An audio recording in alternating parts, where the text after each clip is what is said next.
नमस्कार, अपना बिहार देख रहे हैं आप। आपके साथ मैं हूं शिप्रा झा। लोकसभा चुनाव 2024 को लेकर विपक्षी दलों की एकजुटता के प्रयास तेज हो गए हैं और इसी कड़ी में आज हरियाणा के फतेहाबाद में विपक्षी दलों के नेताओं का जमघट लगा। पूर्व उप प्रधानमंत्री देवीलाल की जयंती पर जुटे विपक्षी नेताओं ने केंद्र सरकार पर निशाना साधा, जिस पर बीजेपी की तरफ से भी पलटवार हुआ।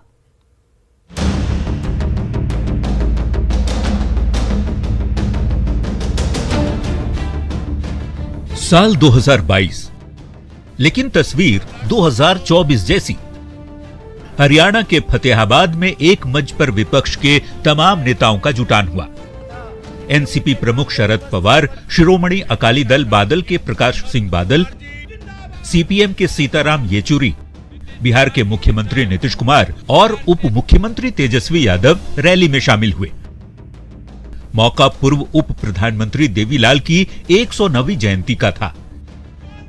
एलेनो यानी इंडियन नेशनल लोकदल ने देवीलाल की जयंती पर रैली का आयोजन किया था। कार्यक्रम भले ही देवीलाल की जयंती का हो, मंच से बातें सियासी होती रहीं। और एक बात तो जान लीजिए कि बिहार का तो चिंता नहीं है।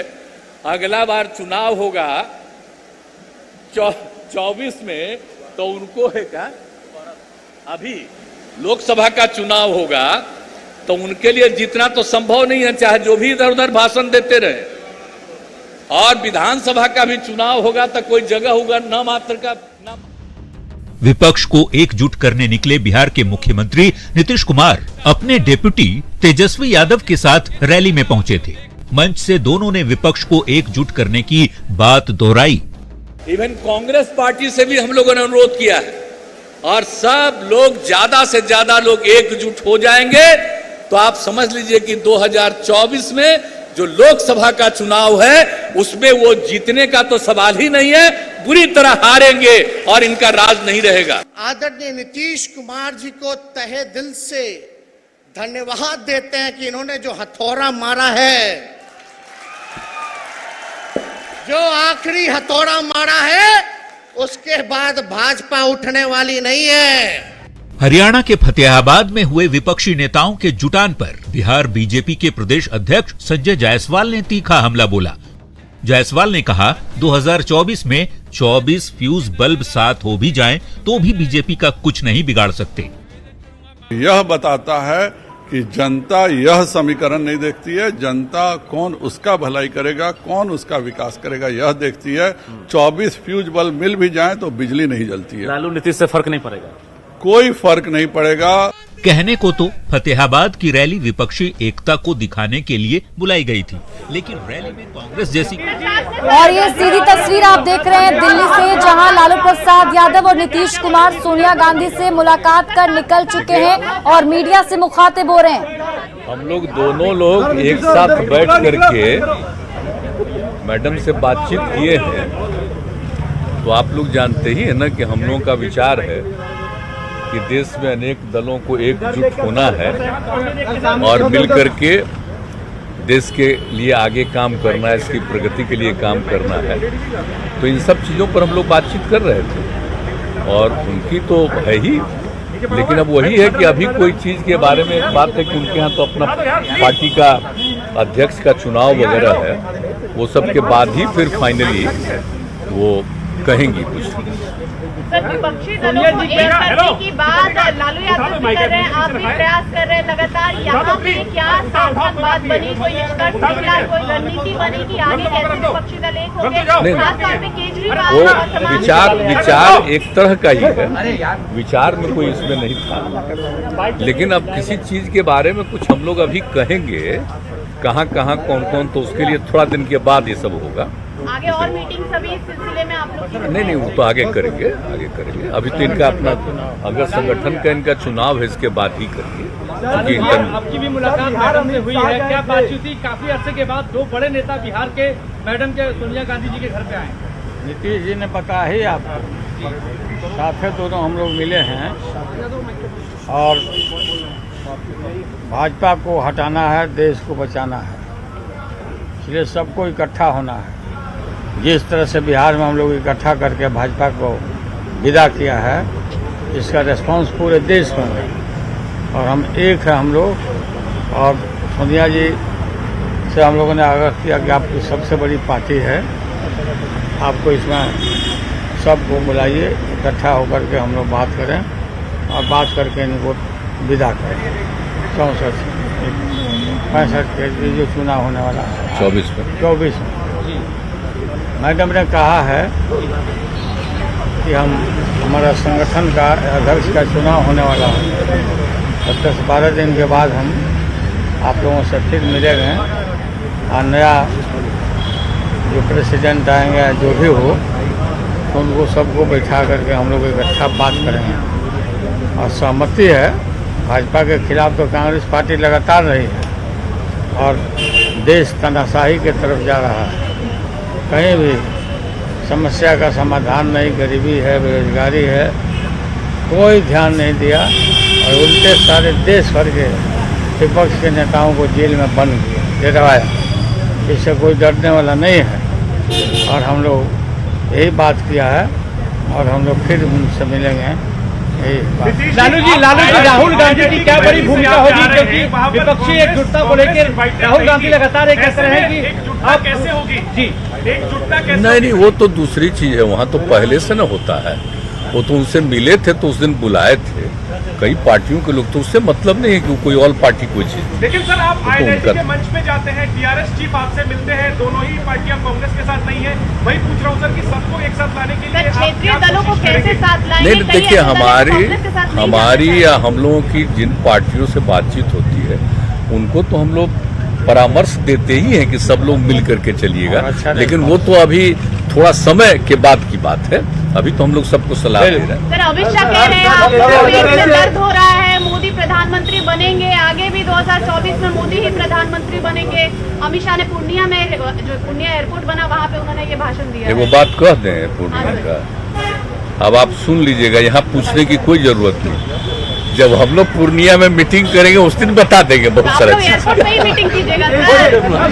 वैल्यू लेने की जरूरत नहीं, कोई मतलब है उनकी बात हो गया।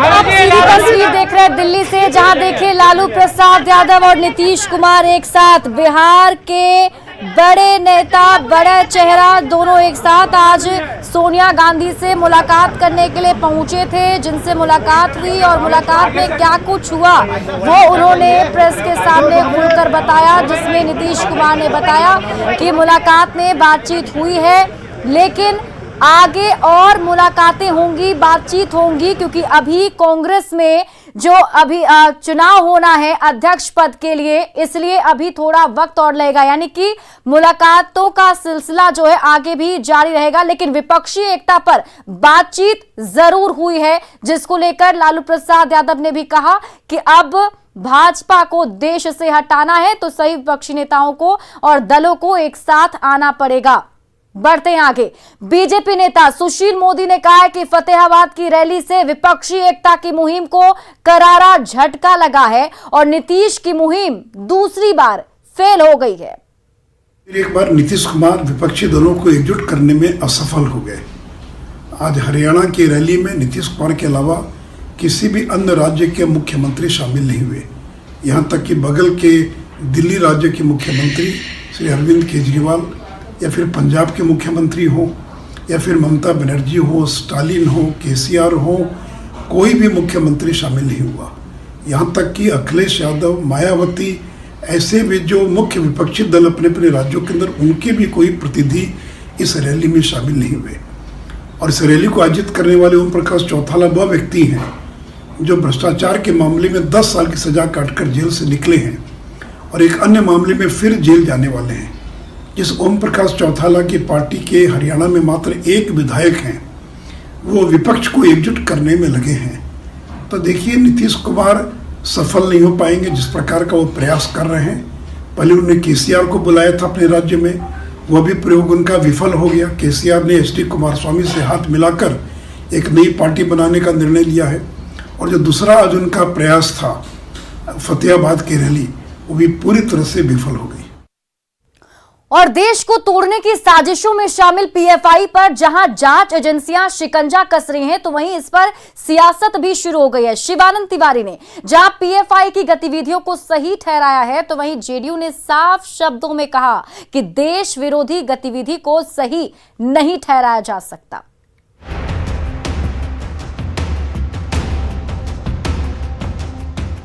पाकिस्तान जिंदाबाद का नारा जो है एक प्रोटेस्ट का इजहार है, ऐसा नहीं है कि वो पाकिस्तानी हो गया। सुना आपने आरजेडी के वरिष्ठ नेता शिवानंद तिवारी का बयान। तिवारी जी को पाकिस्तान जिंदाबाद के नारे में कुछ भी गलत नहीं लगता। भारत में खुलेआम लगाया गया पाकिस्तान जिंदाबाद का नारा शिवानंद तिवारी को प्रोटेस्ट का इजहार भर लगता है। क्या कहा शिवानंद तिवारी ने, खुद सुन लीजिए। पाकिस्तान जिंदाबाद का नारा जो है एक प्रोटेस्ट का इजहार है, ऐसा नहीं है कि वो पाकिस्तानी हो गया, लेकिन एक प्रोटेस्ट का इजहार है कि हाँ भाई अब चिढ़ा रहे हैं, आपको विरोध कर रहे हैं कि नहीं साहब आप जो कर रहे हैं उसका हम समर्थन नहीं कर रहे हैं, हम उसका विरोध कर रहे हैं, और विरोध के स्वरूप जो है पाकिस्तान जिंदाबाद का नारा लगा दिया है। लालू प्रसाद की पार्टी के नेता शिवानंद तिवारी के पीएफआई के समर्थन में दिए गए बयान पर महागठबंधन के अंदर ही घमासान छिड़ गया है। जेडीयू के प्रदेश अध्यक्ष उमेश कुशवाहा ने साफ साफ कह दिया कि इस तरह का बयान सही नहीं है। देश के खिलाफ कोई बात सही नहीं हो सकती है। देखिए, ये बयान तो हम देखे नहीं, लेकिन जब सवाल होती है देश का, तो देश की एकता अखंडता के लिए हम लोग सब लोग एकजुट रहते हैं। उसमें देश के मान सम्मान पर ठेस नहीं पहुंचे, इसलिए हम लोग सब लोग एक साथ रहते हैं। लेकिन रही सवाल यहाँ हमारा जो हम लोग जो है महंगाई, बेरोजगारी जो भी हो रहा है, उस पर हम लोग गलत नीतियों का विरोध करते हैं। अभी एक दिन पहले ही एनआईए ने पीएफआई को लेकर बड़ा खुलासा किया था। एनआईए की जांच में यह भी बात सामने आई है कि पीएम के पटना दौरे के दौरान पीएफआई ने हमले की साजिश रची थी। जांच चल रही है, वो बाद में उस पर आपको जो भी जांच की प्रक्रिया है, जांच एक व्यवस्था है, जांच निष्पक्ष होती है, और जो भी होगा उसको समय पर एजेंसियां है वो आप लोगों को देश को बता देगी।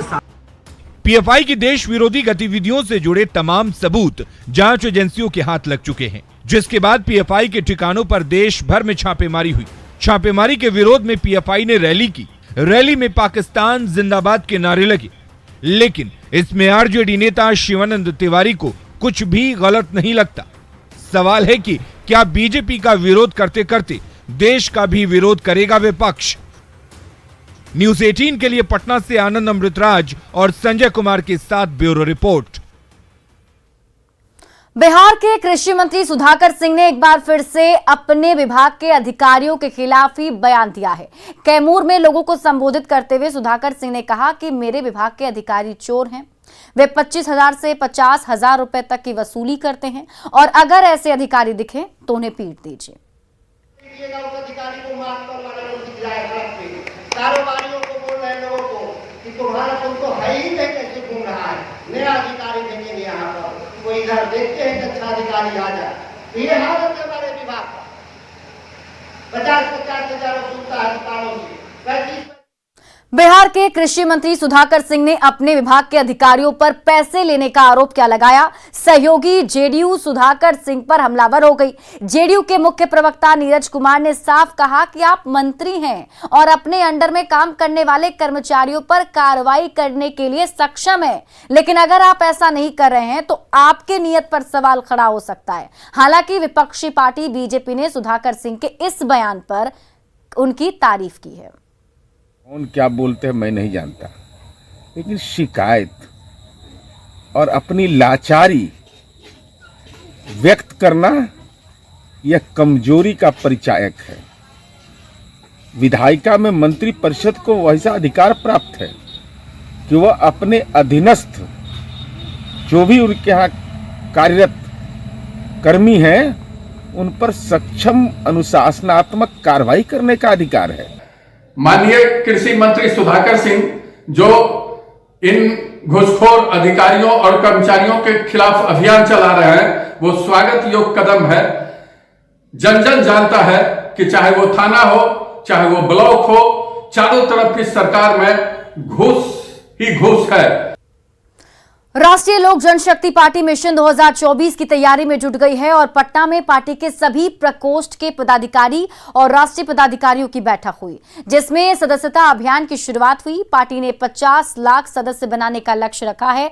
पार्टी के राष्ट्रीय अध्यक्ष और केंद्रीय मंत्री पशुपति कुमार पारस ने कहा कि 2024 का चुनाव बीजेपी के साथ मिलकर लड़ेंगे और लोकसभा की सभी 40 सीटों पर एनडीए का कब्जा होगा।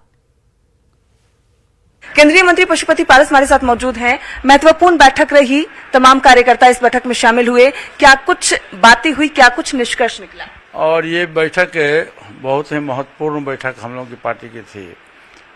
जिला के जितने भी हमारे जिलाध्यक्ष थे और प्रखंड कमेटी के जितने भी अध्यक्ष थे वो, और स्टेट पार्टी के जितने पदाधिकारी थे और जितने विंग्स के हमारे अध्यक्ष थे, और बिहार से जितने भी लोग राष्ट्रीय पदाधिकारी हैं, ये सभी लोगों की आज उपस्थिति 100 में 100% रहा। और इस मुख्य रूप से हम लोग का एजेंडा था कि पार्टी के संगठन को कैसे मजबूत किया जाए, इसी पर ही सब लोगों का भाषण हुआ।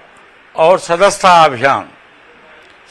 अभियान का शुरुआत तो बहुत पहले हुआ था, लेकिन आज उसका फिर से दोबारा हुआ। और एनडीए गठबंधन, चूंकि बिहार में अब भाजपा के साथ सिर्फ हमारी पार्टी है, तो बिहार मजबूत कैसे हो, तो ये सभी बिंदुओं पर चर्चा हुई। और ये हुआ कि स्वर्गीय पासवान जी का जो सपना था कि शोषित, दलित, पिछड़ा, अक़लियत को बराबरी का हक मिले, आज वो हम लोगों के बीच में नहीं है, लेकिन उनके सपनों को हम लोग साकार करने में जुटे हुए हैं। हमारी पार्टी जुटी हुई है।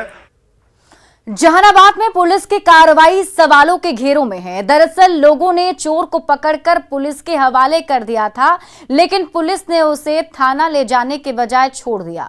ग्रामीणों ने चोर को पकड़ने का वीडियो भी बना रखा है, लेकिन जब चोर पर चोरी का मुकदमा दायर करने के लिए लोगों को कभी एसडीपीओ तो कभी एसपी ऑफिस के चक्कर लगाने पड़ रहे हैं। घटना के तकरीबन 25 दिन बीत जाने के बाद भी ना ही चोर की गिरफ्तारी हुई और ना ही थानेदार पर कोई कार्रवाई हुई है। घटना 29 अगस्त की है, जब मुरैना गांव में रात को चोरों ने धावा बोल दिया था, लेकिन ग्रामीणों ने हिम्मत करके चोर को पकड़ लिया और भेड़ावर ओपी को इसे सौंप दिया था, लेकिन थाना अध्यक्ष ने चोर को जेल भेजने के बजाय उसे छोड़ दिया।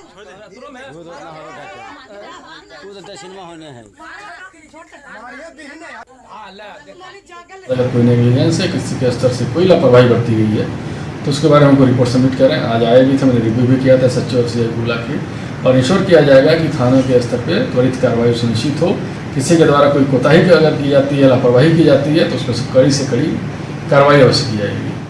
पीएमसीएच के जूनियर डॉक्टर चौथे दिन भी हड़ताल पर हैं और पूरी व्यवस्था भगवान भरोसे है। सरकार की तरफ से वार्ता की कोई पहल नहीं करने पर जूनियर डॉक्टरों ने विरोध में मार्च निकाला और सुरक्षा की मांग की। जूनियर डॉक्टरों का आरोप है कि बार बार मरीज के परिजनों द्वारा डॉक्टरों की पिटाई होती है, लेकिन सुरक्षा की यहां पर कोई व्यवस्था नहीं है।